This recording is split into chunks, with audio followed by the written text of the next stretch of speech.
much time and energy do you spend being stuck in the what if it goes wrong? Now, because life is life, and if something happens and anxiety shows up, because we all get there, same. It's now you recognize it more and you know that, hey, that's the rumble strips. I better focus over on what I want.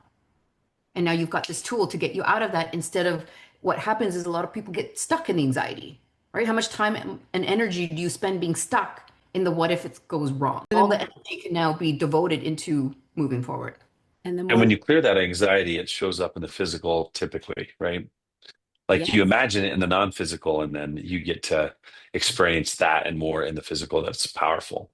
yes, Wow. because you get what you focus on. Go back to Billy's point a moment ago, we get stuck in the anxiety. It's because the anxiety shows up and we start to focus on the anxiety and we worry about having more anxiety, so we get more anxiety. Now you have the awareness, oh, that's the rumble strip. That means my focus is misplaced right now. Therefore, I need to reset my focus, clear the screen, and focus over here. And back Right. to what I said at the beginning, the unconscious mind doesn't know the difference between real or imagined.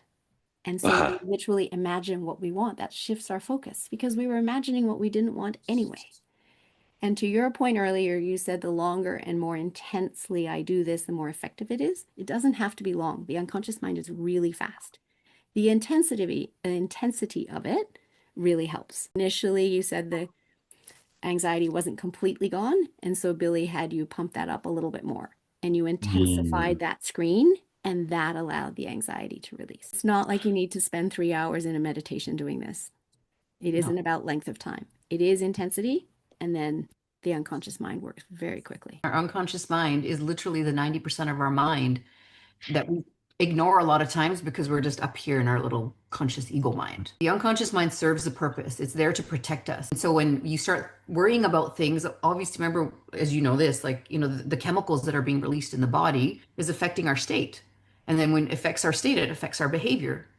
And so it's all connected. And this simple little technique just boom, keeps you back on track, keeps you back on track. Because as you know, the whole law of attraction is a thing, right? And so when people are like, Yeah, that everything always goes wrong in my life, and be like, well, check what you're focusing on. What are you saying to yourself? where focus goes, your energy will come to it and Exactly. flow. You Yeah. know, this is such a simple technique, and this is why Melissa and I really decided now to just literally teach people how to clear the screen because our thoughts are literally what create our reality.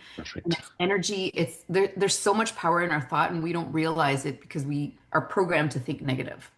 And so we Yeah. can start just, programming our mind to be like, hey, let's focus on the love story.